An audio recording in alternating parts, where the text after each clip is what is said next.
Vamos fechar os olhos, acalmar nossas mentes, tentar nos ligarmos com o alto, agradecendo de antemão já a paciência, a tolerância que a boa espiritualidade tem conosco, que ainda somos tão pequenos, né, moralmente falando, e temos um caminho ainda tão longo a seguir, e que aqui a nossa preletora seja amparada, seja intuída, para que seja dado aqui o remédio que cada um está precisando, que cada um tire dessas palavras, que vai ser exposto aqui, o que for necessário para que a gente possa seguir esse caminho de maneira digna, seguindo sempre os passos do Mestre e agindo conforme gostaríamos que fosse feito conosco no caso.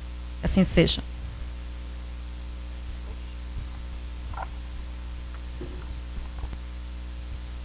Boa noite a todos. É sempre uma alegria estarmos juntos para a gente fazer as reflexões necessárias.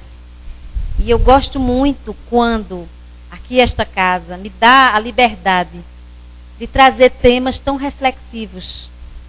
Porque muitas vezes a gente diz, a gente precisa estudar, e é verdade. Estudar para conhecer e conhecer para modificar. Modificar a gente mesmo. Mas eu acho também muito importante, nesse esforço do estudo, trazer os temas que dizem respeito a nós mesmos. São coisas que nos pertencem. Então, quando nós falamos, como o tema de hoje, ação e reação, o que é que a gente tem a ver com isso? O que é que isso tem a ver com o que a doutrina dos Espíritos nos oferece? E o que é que isso tem a ver com as lições de Jesus? Então, a gente vai fazer assim, tipo, mão dadas nessas coisas, e a gente vai tentar extrair o que é que isso pode nos acrescentar nesse momento de hoje. Então, nós vamos lembrar que vai lembrar da lei de Newton, né, nos estudos da física, das ciências naturais. A terceira lei de Newton tem esse postulado. Toda ação provoca uma reação de igual intensidade, mas de sentido contrário. E a gente vai observar aqui na figura um foguete sendo impulsionado para cá e um jato de gás em sentido contrário também fazendo uma força. Então, forças contrárias de mesma intensidade. Uma provocando uma ação, a outra provocando uma reação. Isso faz a gente lembrar as coisas do mundo material. E foi muito importante esse postulado de Newton, através das observações dele na natureza, para que a gente também pudesse entender um pouco que essas coisas estão conosco. Nós que somos espíritos imortais. E diz o seguinte, a doutrina espírita, ela mostra a todos nós, como espíritos, que nós gozamos do livre-arbítrio, que nos dá a liberdade de agir conforme nossas convicções e desejos. Entretanto, os compromissos assumidos vão trazer consequências imediatas ou futuras. E isso aí vai nos enquadrar na lei de causa e efeito. Ou seja, quando ela nos diz, né, a doutrina dos espíritos, que nós somos livres, nós temos o livre-arbítrio para as nossas escolhas. Nós vamos nos lembrar de Paulo. Tudo me é lícito, mas nem tudo me convém. Eu posso tudo. Agora, aquilo que eu for escolher, eu vou responder por as consequências positivas ou desastrosas. Mas o grande responsável pela escolha, pelo processo de seleção, é cada um de nós. Nós não vamos, como fazemos diariamente, procurando culpados, atribuindo desculpas mil, porque isso ou aquilo outro tem que justificar, muitas vezes, o nosso comportamento toso, né? Aquele que foi enganoso. Então, a gente precisa compreender que nós somos responsáveis por todas as ações nossas. Não podemos estar justificando que o outro foi quem fez por nós, foi o outro quem mandou a gente fazer. Então, se a gente pudesse terceirizar, A gente estava livre de tanta coisa, né? E a gente não pode. É um trabalho individual, é nosso.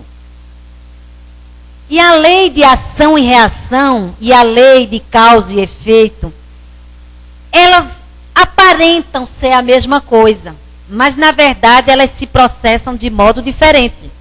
Por exemplo, a lei de ação e reação é uma lei física. A lei da causa e efeito é uma lei moral.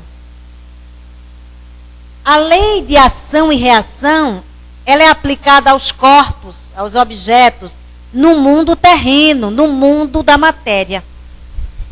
Já a lei de causa e efeito vai ser aplicada nas relações intra e interpessoais, em ambos os mundos, tanto no mundo material quanto no mundo espiritual. Então nós vamos observar que, na verdade, nós espíritos somos regidos pela lei de causa e efeito. Porque a nossa ligação não é apenas com o mundo material, mas é com o mundo espiritual. Mesmo estando no mundo terreno, nós temos uma ligação muito intensa com o mundo material. Então, lei de causa e efeito atinge o aspecto moral do espírito. Lei de ação e reação atinge o espírito enquanto está vivendo na matéria. Então, isso aí só para a gente observar que a doutrina dos espíritos vai se deter realmente em explicar aquilo que nos pertence no lado moral. Então, vocês vão observar que eu trouxe as informações voltadas para a lei de causa e efeito, que é o lado moral. Existe uma relação entre a liberdade de pensar, a liberdade de consciência, o livre-arbítrio, a responsabilidade, a ação e reação. Essa relação toda, ela está ligada exatamente à vontade do espírito. Essa liberdade de pensar, essa liberdade de consciência, essa responsabilidade, essa ação e reação ao qual nós somos submetidos, tudo isso está atribuído à nossa condição de escolha. Então, sendo infinita a justiça de Deus, o bem e o mal são rigorosamente considerados. A gente vai lembrar exatamente que nós vivemos num planeta de provas e expiação. Nós pertencemos à terceira ordem na classificação do espírito, né? A terceira ordem que pertence aos espíritos imperfeitos. E caracterizando os espíritos imperfeitos, nós vamos ter aqueles que ainda estão mergulhados no mal. O mal existe ainda, né? Poucos são aqueles que desejam o bem, poucos são aqueles que realmente fazem o bem. Mas ainda estamos ligados às paixões, aos vícios morais. Então nós estamos classificados pela doutrina espírita como espíritos imperfeitos. Então nós temos na ordem espíritos puros, espíritos perfeitos e espíritos imperfeitos. E dentro desta ordem de imperfeitos, nós temos diversas categorias. São aqueles espíritos que desejam o bem, mas ainda estão presos às paixões, né? Ainda não conseguem tirar o mal de dentro de vez. Tudo isso aí é importante da gente nos reconhecer como espíritos imperfeitos, para que a gente possa entender também esse mal, esse sofrer, a dor que ainda nos visita. Porque ainda estamos em sintonia com as crueldades que existem permeando a humanidade, infelizmente.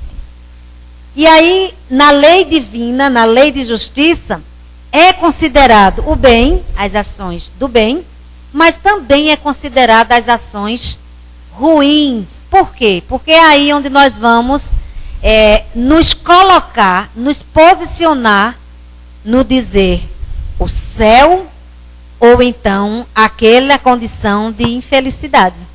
Porque vai depender exatamente do bem e desse mal, né? O Espiritismo explica assim, a lei de causa e efeito. É uma lei de justiça. Faz parte do rol dos seus princípios fundamentais que exige do infrator a reparação de tudo aquilo que fez, infringindo a lei do amor. Ou seja, quando ele diz exatamente que essa lei de causa e efeito, ela é importante, que a gente consiga entendê-la, porque ela está atrelada à justiça. Quando a gente comete uma infração, é justo que a gente repare essa falta. Quando a gente faz uma ação boa, é justo que a gente também tenha retorno ao favorável. Então, a lei de Deus não é de condenação, não é de punição, não é de castigo. É de equilíbrio, é de ajuste. Ora, seria uma contradição dizer que aquele que faz o bem tem que merecer o mal, ou aquele que faz o mal tem que merecer o bem. Então, a lei divina, a lei de justiça, ela vem para equilibrar. Semelhante atrai semelhante. Isso já dizia a antiguidade. E esse semelhante atrai semelhante vem explicar a nossa posição como espíritos endividados. Por que é que muitas vezes um determinado espírito que traz uma tendência, vamos supor, a um vício, mundo terreno, gosta de se atrelar, de ficar agregado com quem tem os mesmos gostos? A lei da afinidade não só é para as coisas boas, é também para as coisas desfavoráveis. Porque nós nos afinamos pelo igual, por aquilo que nós temos, por aquilo que nós ainda gostamos. Então, quando vem essa lei, nós vamos nos lembrar que Jesus falou, e Mateus registrou, nesse capítulo 17, a cada um será dado segundo as suas obras. E isso é uma coisa tão certa, e isso é uma coisa tão justa, que nós nem podemos discutir. Aquele que trabalha merece o salário. Aquele que não trabalha não vai poder ganhar salário. É a justiça. E quando nós falamos de salário e do trabalho, nós estamos nos reportando às nossas ações.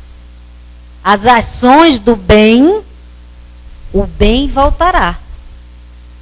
As ações do mal, a dor, o sofrimento, virá para este que cometer a infração.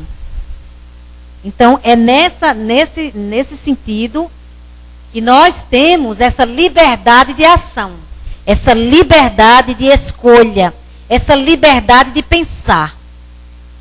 Eu posso ser o que eu quiser. Isso é um fato. Agora, aquilo que eu quiser ser, eu vou responder pelo que eu quero ser, pelo que eu sou. Eu não posso responder por ninguém. Eu posso só responder por mim. Porque o nosso juiz não é aquele sentado num trono a já esperar que nos castigue. O nosso juiz é a nossa própria consciência. A lei de Deus está escrita onde? Para os homens compreenderem. E a resposta diz: na própria consciência. O livro dos Espíritos nos diz isso. Então, podemos agir corretamente, ou seja, de acordo com a lei divina, produzindo como resultado o nosso progresso e, consequentemente, um estado de felicidade e de satisfação. E podemos agir de maneira contrária. Como? Experimentando a frustração, o sofrimento, até compreender a lei de melhor modo. Se nós desobedecermos a lei de Deus, a lei divina, a lei do amor, a lei da justiça, nós vamos ter como resultado a frustração, o sofrimento. Até quando? Até quando a gente começar a entender como é a lei divina. Até quando a gente não mais cometer infração. Até quando a gente começar a praticar as recomendações de Jesus, que é, acima de tudo, a lei do amor. Então, enquanto a gente não faz essas coisas, a gente vai experimentando a angústia, a decepção, a dor, a tristeza, né? Então a gente vai experimentando isso porque a gente ainda não conseguiu compreender no todo a lei de Deus. E é por isso que estamos nesse estágio. Estamos mergulhados no mundo terreno. É um mundo onde está passando pela condição de provas e de expiação. A prova é aquela que você se submete a experiências visando o amanhã. A expiação é quando você se submete a experiências por conta do passado. Expiar é pagar, é saldar, é quitar. Então, se eu estou no mundo de prova e expiação e estou vivenciando duras provas, duras experiências, posso estar ligada ao meu passado como uma provação, como expiação, ou posso estar vendo o meu futuro, ou seja, está sendo experimentado em alguma coisa, visando a minha melhoria, para o meu amanhã ser muito mais saudável. Então as pessoas às vezes não compreendem e pensam assim: minha vida é tão difícil, tudo é dificuldade. Meu Deus, será que eu joguei pedra na cruz? Com certeza. Porque eu jogar pedra na cruz é não seguir, é não compreender as lições de Jesus. Então a gente pode dizer que jogou pedra na cruz, no sentido figurativo, quando a gente realmente não alcançou aquela visão de maturidade. A gente se distraiu com coisas no caminho que não eram valorosas, que não eram edificantes. E por isso, essa perda de tempo, usado esse tempo de maneira enganosa com as coisas que nos davam mais prazer, ou as coisas que regido pela lei da afinidade, nos atraía, a gente se perdeu um pouco nessa caminhada. Mas que bom que Jesus nos disse uma coisa: dentre 100 ovelhas, se uma se afastar do aprisco, eu vou em busca dela. Ou seja, Jesus disse que nenhuma ovelha se perderia. Nenhum de nós vai ficar na condição de penas sofredoras eternas. Cada um de nós vai marchando lentamente para alcançar uma condição melhor. E já estamos. Se alguém pensa, não é possível que minha vida está melhor, muitas vezes só contabiliza coisas desastrosas. Mas nós precisamos confiar na providência divina. Jesus e uma pleiade de espíritos organizou esse planeta. E pela supremacidade que Jesus tem por todos nós, ele deixaria o planeta entregue a forças inferiores? Ele deixaria o planeta sem nenhuma proteção? Sem nenhum direcionamento? Claro que não. Então nós precisamos acreditar, ter a certeza dentro de nós que Jesus continua governando o nosso planeta. Que uma multidão de mensageiros divinos que trabalham para o progresso da humanidade continuam no seu esforço incessante para que toda a humanidade progrida. Então nós não estamos abandonados, nós não somos órfãos, nós somos filhos do Altíssimo. Então só de saber dessa condição, não podemos contestar mais nada. Na reparação, ou seja, nesse resgate de faltas, a misericórdia divina nos proporciona pagar pelo amor. Ou seja, se a gente pudesse fazer uma encenação com uma linguagem mais cotidiana, se eu chego para o senhor da vinha, e digo, eu devo, e o senhor da vinha me diz, então pague. Mas o senhor da vinha não é cruel. Ele diz, de que forma você pode pagar? Eu só posso pagar em 20 prestações. Então, em 20 prestações. Porque quem escolhe a forma de pagar somos nós. Isso é maravilhoso, né? Porque no mundo terreno não é assim. Mas, nessa informação, nós escolhemos a forma como vamos reparar. A sugestão de Deus é que nós façamos com amor, através do bem, que é muito mais prazeroso.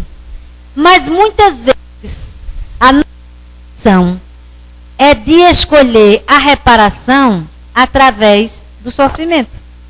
Então ele diz aqui, a misericórdia divina nos propõe pagar pelo amor, fazendo bem aos outros, ou sofrendo na própria pele o mal praticado, visando, nesse caso, dar-nos melhores condições de avaliar a extensão das consequências do nosso ato e, com isso, não mais praticá-lo no futuro.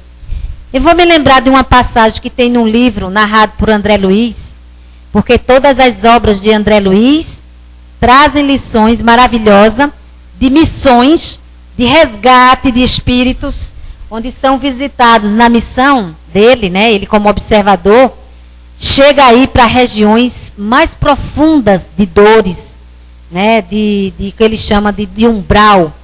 Mas nessas regiões, os espíritos vão mostrando nos livros quais os seus problemas, por que estão passando por aquilo, e qual o compromisso para novo resgate, para nova reparação. E tem um livro aí que André Luiz nos narra exatamente isso. Que Saturnino era um homem muito bom. E Saturnino, num acidente, perde um dedo. E todo mundo fica penalizado. Porque Saturnino, um homem tão bom, tão cumpridor dos seus deveres, uma alma tão caridosa, e passou por aquele sofrimento. E aí, Saturnino também era espírita. E participava de uma reunião mediúnica. E numa das vezes, houve uma comunicação do mundo espiritual e perguntaram nesse dia que problema foi que Saturnino fez para, coitado, ter aquele dedo, né, sacrificado. E foi explicado que Saturnino, em outras oportunidades reencarnatórias, foi um dono de fábrica. E nessa fábrica, ele judiava muito de seus funcionários. E como era muito atroz, um homem muito que era cruel demais, um dos seus funcionários ele fez escravo. E por ter sido aborrecido por esse seu funcionário, ele prendeu na moenda a mão desse funcionário e decepou essa mão. Mas Saturnino, quando tomou consciência, quando desencarnou, tomou consciência, sofreu muito e muito tempo por essa maldade. Então, Saturnino, já diante de uma condição conscienciosa, de que precisava reparar esse mal, volta à Terra e vem exatamente com essa missão de promover o bem, a caridade. E realmente Saturnino continuou sendo um homem bom. E aí a misericórdia divina, que diz exatamente, pagar, sofrer na própria pele. Só que a misericórdia divina, vendo que Saturnino tinha um bom coração nessa nova oportunidade, e já fazia muito bem, amenizou o seu problema. Não perdeu o braço, só apenas perdeu um dedo. Então veja que nem sempre aquele que cometeu aquela falta desastrosa, numa outra condição de reparação, vem com aquela mesma coisa. Vai depender do comportamento, das ações, para que possa ser amenizada. Por que a gente fala isso? Porque a gente lembra de uma frase de Jesus. O amor é capaz de cobrir uma multidão de pecados. Se você faz o bem, tanto e sempre, todos aqueles débitos que você tem vão sendo suavizados. Você não fica isento. Porque se ficasse assim, a lei da justiça não ocorria. Apenas a gente vai reparar com suavidade, com compreensão. Com tanta compreensão que nem vai doer. Vai saldando o débito sem estar com a corda no pescoço, dependendo das suas ações caritativas. Então, nesse caso, a misericórdia divina nos ensina. Pela lei de causa e efeito, o homem pode compreender a causa de seus sofrimentos e de todo o mal que aflige a humanidade. E pode, acima de tudo, conhecer e amar um Deus justo e racional, que dá a cada um segundo as suas obras. Ou seja, muitas pessoas que não conhecem, não compreendem a pluralidade das existências, a lei de causa e efeito, pode até pensar na atual existência que Deus não é bom. Uma criancinha que nasce, só tem horas de vida e já apresenta um problema na mente, no cérebro, ou já está toda entubada num hospital com poucos dias de vida. Meu Deus, que Deus é esse que vê uma coisa dessa e não se compadece? Essas pessoas não conhecem realmente a lei divina. Só estão fazendo a leitura por aquele momento. Mas aquele que conhece as pluralidades da existência, sabe exatamente que nós somos já espíritos que carregamos um patrimônio de experiências edificantes, mas também experiências desastrosas. Esses que conhecem vão compreender certas coisas. Que se a causa não está nessa existência presente, com toda certeza ela está atrelada ao nosso passado. Então é preciso compreender que muitas vezes aquele espírito recém-nascido aqui nesse mundo, que já experimenta duras provas no corpo físico, muitas vezes já está resgatando faltas do passado. Ou muitas vezes está servindo de instrumento para os familiares. Para muitas vezes dar um freio em certos conceitos ou preconceitos que os familiares que cercam aquele espírito trazem. Então, tudo é lição para nós. Muitas vezes, não é na figura de um filho para trazer a lição. Vai ser através de um neto. É o neto que vai chegar, que vai trazer à consciência daqueles avós alguma lição mal aprendida. E por que isso ocorre? Porque nós precisamos nos ajustar com a lei de Deus. É o reajuste. É quando a gente precisa dar conta da nossa administração, daquilo que nós realmente fizemos e fazemos ainda. A lei de causa e efeito tem por objetivo o bem da criatura. Ela não tem, como muitos pensam, um caráter punitivo, mas sim uma ação educadora, no sentido de fazer o ser reconhecer o seu erro e indicar-lhe o caminho mais curto do acerto. E aí a gente vai lembrar uma coisa que a doutrina dos espíritos nos mostra bem. Ainda é preciso a reencarnação para o nosso progresso. Mas por que é que eu não me lembro das coisas que eu cometi? Para poder, se eu soubesse, eu já queria logo arrumar agora. Muito bem, boa intenção. Mas, graças a Deus, a gente tem o esquecimento do passado, quando a gente vem com uma programação reencarnatória, que é para a gente não fazer interferências desnecessárias.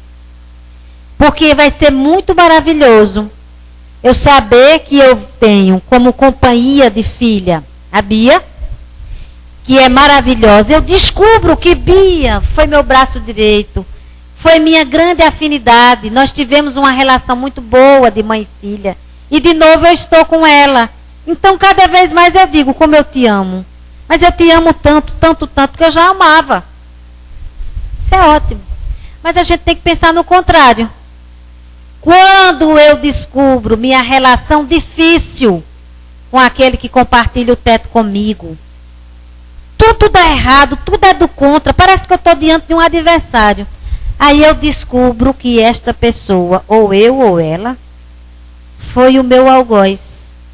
Foi até quem me tirou a vida de outra vez. Foi quem me roubou. Foi quem me traiu. Aí eu olho e digo, então é por isso que eu não gosto. É por isso que eu alimento uma repulsa. É por isso que eu não controlo uma raiva que tem dentro de mim em cima dessa pessoa. Porque eu descobri que ela foi minha inimiga. Então eu aumento. Então, Deus é tão maravilhoso que também nos deu essa condição de esquecer esse passado. A gente pode ter uns flashes, né? Nós podemos ter sim, de coisas, de existências que nós vivenciamos e que muitas vezes até contribuem para a existência atual. Isso é muito bom. Agora, ficar atrás de lugares onde preciso saber quem eu fui na outra vida. Eu estou querendo descobrir, eu vou fazer lá um negócio quando eu preciso saber a minha existência, o que é que eu fui, que eu preciso saber. Para que você precisa saber? O que você precisa saber é que, primeiro, é um espírito que traz débitos, todos nós. Segundo, sem eu estar na lembrança de que débitos são, cabe-me então o dever de fazer o bem. Somente. E fazer o bem, claro que, consequentemente, eu vou amenizando as minhas faltas. Então, isso para mim é o que basta. Fazer o bem. Procurar acertar o passo. Pensar com maturidade e equilíbrio que eu preciso agir dessa forma. Porque se eu ajo de maneira equilibrada e madura, é claro que eu vou ter uma colheita boa. Mas se eu agir por impulso, por emoções desequilibradas, por imaturidade, por desequilíbrio, eu também vou responder por isso. Então eu não posso estar perdendo tempo procurando saber se eu fui a pessoa que ilustrava o sapato de Hitler. Nem me interessa. Eu quero saber o compromisso que eu tenho hoje. Deus está me dando a oportunidade hoje de eu estar com as pessoas com quem eu convivo, as pessoas que estão no meu caminho, a condição em que eu me encontro, as oportunidades que eu recebo, para que eu possa ser uma pessoa do bem. Então isso é o que a gente tem que se preocupar. E não ficar perdendo tempo procurando saber do passado. Né? Porque tem muita gente muito atraído pelo passado. É tão preso que só sai de casa se primeiro ler alguma coisa, alguma informação. Bem que eu desconfiava que hoje ia chover. E é gente que fica muito presa a essas coisas, distraídos com essas coisas e está deixando de aproveitar o tempo com coisas mais edificantes. Então a gente precisa que, nesse processo de reparação de culpas, nós somos, antes de tudo, devedores das leis.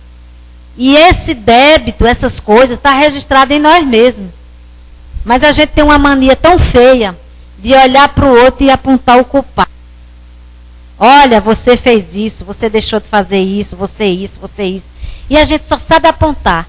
Deu alguma coisa errada hoje no meu dia, aí eu vou dizer, mas foi o porteiro. O porteiro chegou atrasado, aí porque ele chegou atrasado eu não pude fazer meu serviço. Se eu não pude fazer meu serviço... E a gente vai procurando os culpados. Nós fazemos isso sempre.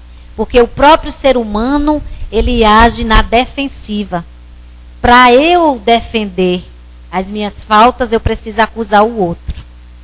E nós somos assim. Então, nesse processo de reparação de culpas, nós precisamos entender que somos devedores da lei em nossas consciências, pois toda queda moral nos seres responsáveis opera uma certa lesão no campo psicossomático. Tudo que a gente infringe na lei divina fica marcado em nós. Então a gente pode querer se esconder de todo mundo, mas não pode se esconder de si mesmo. Os nossos atos tecem asas de libertação ou algemas de cativeiro para a nossa vitória ou para a nossa perda. Ou seja, uma boa semeadura, uma boa colheita. Uma semeadura ruim, nós vamos colher dores e sofrimentos, desapontamentos. Na evolução para Deus, o bem é passagem livre para os cimos da vida superior, ao passo que o mal é a sentença de interdição, constrangendo-nos a paradas mais ou menos difíceis de reajuste. Quem é de nós aqui que não enfrenta dificuldade? Todo mundo. E a gente não pode pensar, ai meu Deus, por que é que eu estou passando por isso? Não fiquem pensando nisso não. Se eu estou passando a dificuldade, já vi essa frase até na internet, só tem 2 caminhos. Em frente ou em frente. Em frente no sentido de direção, ou em frente de enfrentar. Você é filho de Deus. Então você tem ferramentas boas para enfrentar as dificuldades. Porque é aquele que está imbuído do desejo do bem, aquele que quer acertar o passo, claro que esse é ajudado. A espiritualidade amiga está nos observando e fica feliz com o nosso desejo de progresso.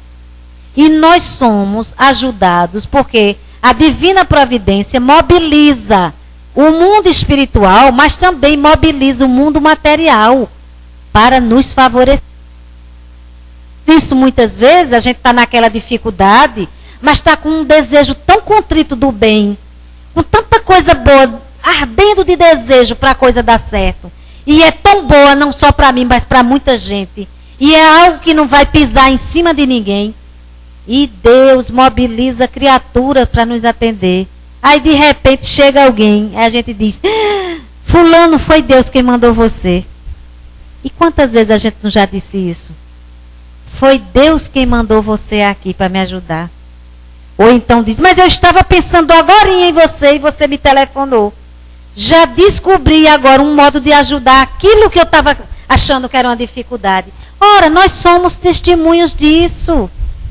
Da ajuda, a gente diz assim, só pode ter sido o dedo de Deus. E é mesmo, sem sombra de dúvida. Mobiliza criaturas no mundo material para nos ajudar. Agora, é preciso que a gente esteja também com essa vontade, com essa atmosfera tão boa para que a ajuda chegue mais rápido. Quando ferimos outros, na essência ferimos a obra de Deus. E pelas leis soberanas, nos fazemos réus, infelizes, reclamando quitação e reajuste. Pelo mal aos outros, praticamos o mal contra nós mesmos. E os crimes que alguém comete, pratica-os contra si próprio. Cada alma conduz consigo o inferno ou o céu que edificou no âmago da consciência, pois a justiça começa invariavelmente em nós mesmos. O que é que diz um ditado aí? Não tem coisa melhor do que dormir com a consciência tranquila. A gente não diz isso? É a coisa melhor do mundo. Se a gente fosse dizer de maneira material, a gente dizia assim, olha, mas não tem coisa melhor do que dormir após um banho. Caminha cheirosa, limpinho, travesseiro fofinho, é muito bom, né? Porque esse aspecto de limpeza material nos faz bem. Mas quando a gente pensa consciencialmente, a consciência tranquila, dei conta do meu recado, não está pesando nada na minha cabeça, eu vou dormir melhor, eu vou me sentir melhor, o céu vai estar dentro de mim.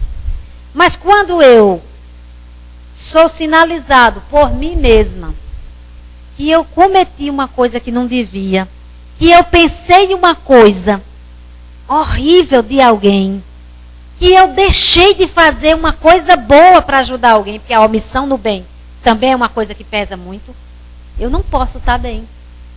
Eu estou aqui com aquilo ardendo. Então esse crime, entre aspas, que eu cometi a fulano, vai doer mais em mim. É um crime. que eu estou cometendo comigo mesmo. Porque a minha consciência vai gritar dentro de mim. Então, a lei da causa e efeito. A gente não escapa dela porque nós somos criaturas que agimos. Então, nós precisamos entender isso. Semear e ceifar são tarefas que se realizam simultaneamente. Hoje eu estou semeando uma coisa boa. Vou conversar com alguém, vou tentar tirar aquela pessoa de um estado de depressão, de uma angústia, vou levar uma palavra de esperança, vou dar um abraço fraterno, um olhar de amigo. Eu já estou semeando. Mas às vezes, no mesmo dia em que eu fiz isso, eu também experimentei algum dissabor. Porque também nessa parte, eu também estou colhendo outras coisas. Então, o dia nosso tem oportunidade de semeadura e oportunidade de colheita. Todos os dias. Então, não há estações exclusivas para semear e outra para a colheita. Fazemos isso diariamente. Em todas elas se espalham as sementes e em todas elas se recolhem as messes. Gerando novas causas com o bem praticado hoje, podemos interferir nas causas do mal praticado ontem, neutralizando-as e reconquistando o equilíbrio sonhado. Ora, isso é maravilhoso, saber que Deus nos proporciona isso. Olha, Maria José, teu débito é imenso. Mas se a partir de agora, você começar a fazer as coisas boas, procurar atender as recomendações de Jesus, sempre com amor, serviço no bem, a socorrer, né, amparar, está sempre fazendo as coisas com a decência, com equilíbrio, com maturidade, aquilo ali vou amortecendo muita coisa minha. Então esse processo de colheita vai depender do que nós semearmos. Isso para todos nós. E Emmanuel nos diz que as nossas sombras de hoje são os frutos do passado, mas que poderemos no presente preparar os momentos de luz, né, do nosso amanhã.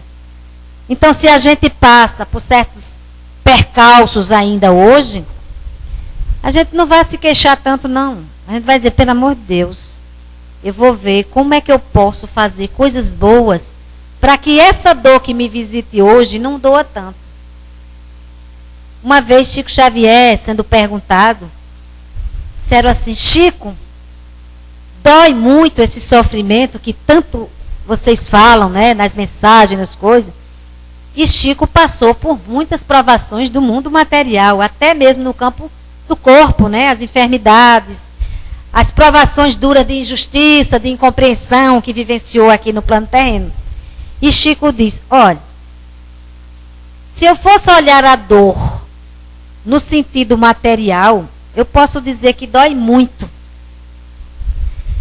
Mas como eu aprendi a enxergar que a dor é bendita porque transforma, essa dor, se dói tanto, eu já nem sinto que dói. Então eu finjo que ela não dói. Eu não fico preso pensando na dor. Eu fico pensando nas oportunidades que eu possa ter de fazer o bem e até eu me esqueço da dor. Quantas vezes a gente não diz assim, olha, quer esquecer sua dor? Ajude o outro. Se envolva em ajudar o outro que você se esquece do seu problema. E muitas vezes a gente é apontado que o problema do outro é tão maior que talvez a gente não suportaria carregar o que aquela pessoa carrega. Então a gente tem que se acostumar com isso. O nosso livre-arbítrio, bem utilizado, nós poderemos crescer espiritualmente. Ninguém reencarna para sofrer, mas para se reajustar diante das provas da vida. E somente pelo amor dirigido ao seu semelhante é que nós vamos vencer as dificuldades. Essas provações que nós vivenciamos, todos nós, elas são importantes, porque são elas quem vão nos trazer lições para que a gente nos transforme em alguma coisa. A tal reforma íntima, a transformação interior, ela ainda acontece para nós através do sofrimento. Porque a condição nossa é de só querer se transformar se for através da dor. Aquele que realmente se transforma pelo amor, ele já está com um nível de compreensão mais avançado. Aí ele já reflete e já faz sua escolha melhor. Então, se essa escolha é melhor, ele avança espiritualmente sem precisar passar por grande sofrimento. Então, nós já temos aí, muitas vezes, espíritos missionários que estão aqui não para processo de expiação, mas para, primeiro, ajudar as pessoas a progredirem, mas também visando uma melhoria espiritual na sua condição de espírito. Então, nós temos espíritos maravilhosos que visitaram aqui o mundo terreno e deixaram lições exemplares. Nós temos tantos, e todos esses foram lições morais. Pessoas que se desapegaram de suas coisas, de seus valores materiais, se submeteram a provações duras, mas trouxeram lições de paz, de amor, do bem, da fraternidade, para nos mostrar que é possível que nós também sejamos pessoas assim.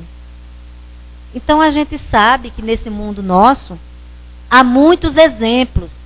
E quem quiser realmente fazer uma leitura mais aprofundada sobre essa lei de causa e efeito, sobre essa condição de livre-arbítrio, sobre essa condição de semeadura e colheita, isso tudo está atrelado nos mesmos assuntos.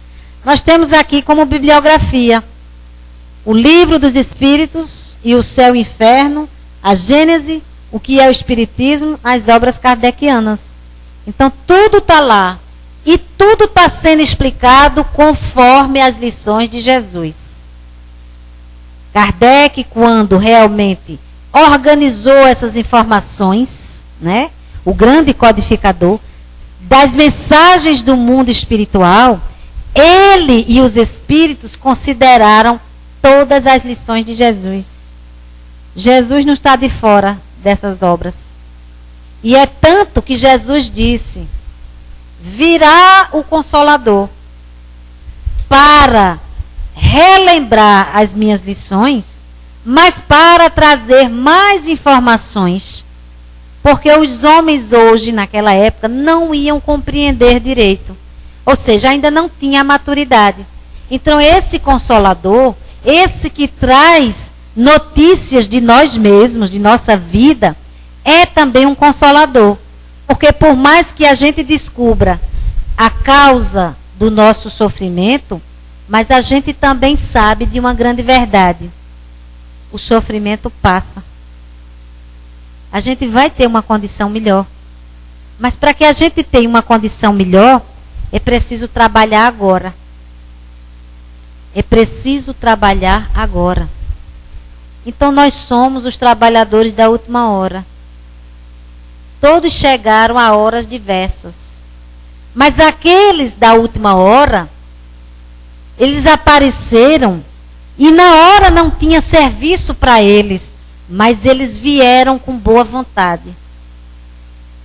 E Jesus realmente nos deu grandes lições e foi dito quando sua chegada aqui no mundo terreno: glória a Deus nas alturas e paz na terra aos homens de boa vontade. Quando ele diz a boa vontade, é a chave fundamental para que a gente possa agir. Então, que todos nós não sejamos criaturas que reagem, mas criaturas que agem. Nós precisamos ser sempre proativos. Nós precisamos agir com consciência. Nós precisamos agir com equilíbrio. Não podemos agir por impulso. E quando estivermos em uma situação, muitas e muitas vezes de provocação e de ofensa, não reaja. Haja. Porque o reagir, muitas vezes, é dar o troco. é entrar na mesma sintonia. E isso é muito ruim para nós. É melhor que a gente haja. Ou a gente haja sendo pacificador, ou a gente haja silenciando naquele momento, ou a gente haja com a mente, pedindo naquela hora forças, proteção, serenidade, para não cometer uma ação horrível. Então a gente precisa sempre agir. A ação edificante é muito importante para nós. Porque é uma questão de escolha, mas é uma questão também que vai definir se nós vamos entrar num estado de céu consciencial ou de inferno consciencial. Então nós somos responsáveis pelas nossas ações. Não podemos chegar e dizer para o outro, mas você é o culpado da minha infelicidade. Não pode. Também não podemos dizer, é o grande amor da minha vida. Você é a minha felicidade, é você tudo para mim. Você é a minha felicidade. A felicidade está na mão sua, não é na mão do outro. Agora, eu posso ter milhares de razões, de motivos, para que minha felicidade se torne realmente realizada, vivenciada com as pessoas com quem colabora para o meu bem-estar. Então a gente tem que acabar com a mania de dizer que a minha felicidade está na mão do outro. Eu só posso ser feliz se fulano, se cicrano, aí diz a condição. Não. Você é um espírito, filho de Deus, que precisa ser feliz. Mas para ser feliz tem que lutar. E para lutar, você tem que fazer essa conquista diária dos valores que faz bem. A felicidade é um estado momentâneo. A felicidade é uma condição que a gente pode dizer, ó, eu estou feliz agora, porque eu estou bem. Esse bem-estar interno é o que a gente chama de felicidade. Um dos meninos meus, na festinha das mães, da evangelização, foi sábado, e nós oportunizamos algumas crianças de querer falar no microfone, que é uma coisa que eles gostam muito, né? E dizer alguma coisa. E eu tinha uma criança de 6 anos. E eu perguntei, o que você quer falar para todas essas mães? Ele disse, eu quero dizer a Deus, não quero dizer às mães. O meu recado vai para Deus. E eu quero dizer a Deus que ele foi um inventor, uma criança de 6 anos. Que Deus foi o grande inventor das mães. Aí eu perguntei, ele inventou as mães? Inventou. Ele inventou as mães. E eu hoje sou uma pessoa muito feliz, porque a minha mãe não pode me dar as coisas que eu quero, que eu vejo passar na televisão. Mas ela me dá uma coisa que eu não sei se todo mundo tem. Era o amor. E as pessoas ficaram admiradas, aquele menino que ainda vai mudar os dentes. Nem mudou os dentes, tem 6 anos. E disse aquilo. Aí alguém pergunta, onde você descobriu isso? Ele disse, todos os dias eu assisto um desenho, eu não sei qual é, onde tem uma criança que é paraplégica. Não anda, é cheia de dificuldade. E o tempo todo essa criança sorri. E quando pergunta a essa criança, por que é que ela sorri tanto? Aí ele diz, porque eu estou vendo Deus. E esse menino, tudo que ele diz para mim, quando eu estou dando a aulinha, ele faz, ô professora, quando eu olho para a senhora, eu estou vendo Deus. Eu achava isso engraçado, mas eu não sabia o porquê ele dizia. Então a mãe dele estava presente e disse que ele diz isso. Se ela dá a comida a ele, quando ele acaba de comer, ele fez, obrigado, Deus, porque eu sei que foi o Senhor que mandou minha mãe me dar. Então a gente tira uma lição dessa historinha, e até engraçada, né? A perspicácia hoje das crianças, hoje, faz a gente ficar admirado, mas é a leitura que a gente faz de um espírito, mesmo dizendo aquilo para todos nós, de mostrar para nós que sejam as agruras que nós passamos, as adversidades, Mas a gente tem que compreender uma coisa: nós somos filhos de Deus. E Deus nos ampara. E Deus nos socorre. Então nós precisamos retribuir isso. E só poderemos retribuir a graça divina fazendo o bem, amando o outro, socorrendo o outro. E tudo o que fizermos ao outro de bom, nós estamos fazendo para nós mesmos. E se nós cometermos alguma infração com o outro, com o meio ambiente, com os animais, com a natureza, nós estamos cometendo conosco. Então a gente precisa ter essa consciência.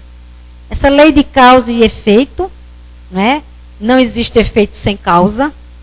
Só existe a dor, que é o efeito, por conta de uma causa, de uma infração. Essa coisa de ação e reação. A toda ação corresponde uma reação de mesma intensidade, mas de sentido contrário.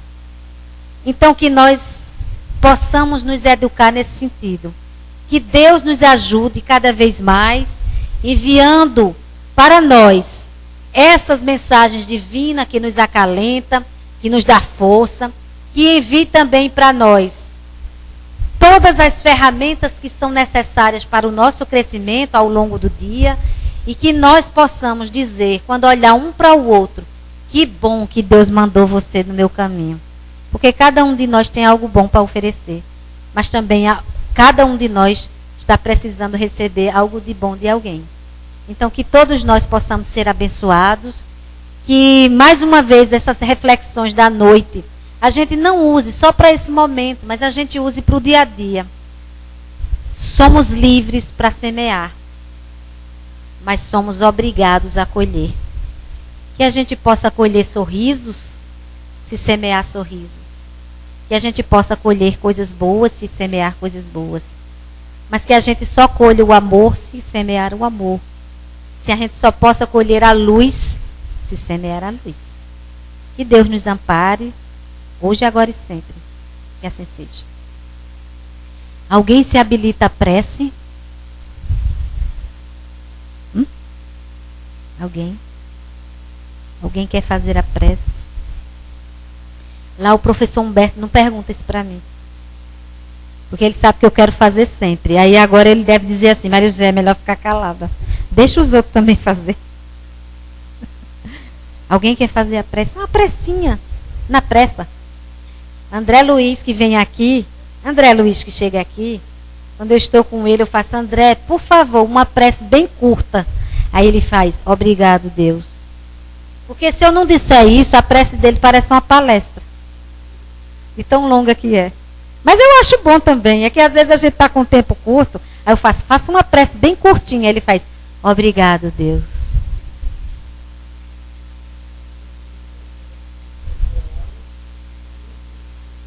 Pronto, é baseado nisso que ele disse.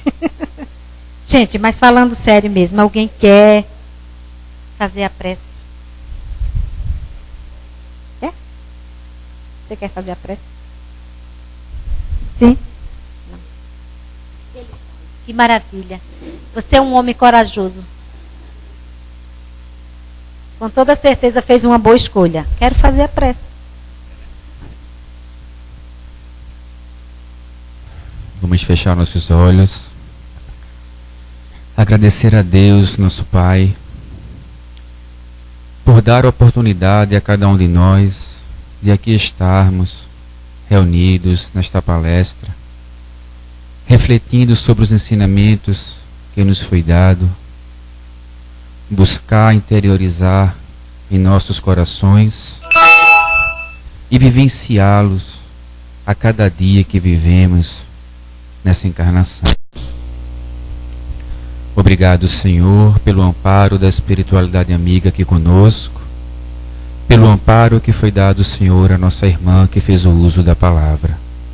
Que possamos retornar aos nossos lares, levando conosco esses ensinamentos e a certeza de buscar firmemente vivenciá-los em nosso dia a dia.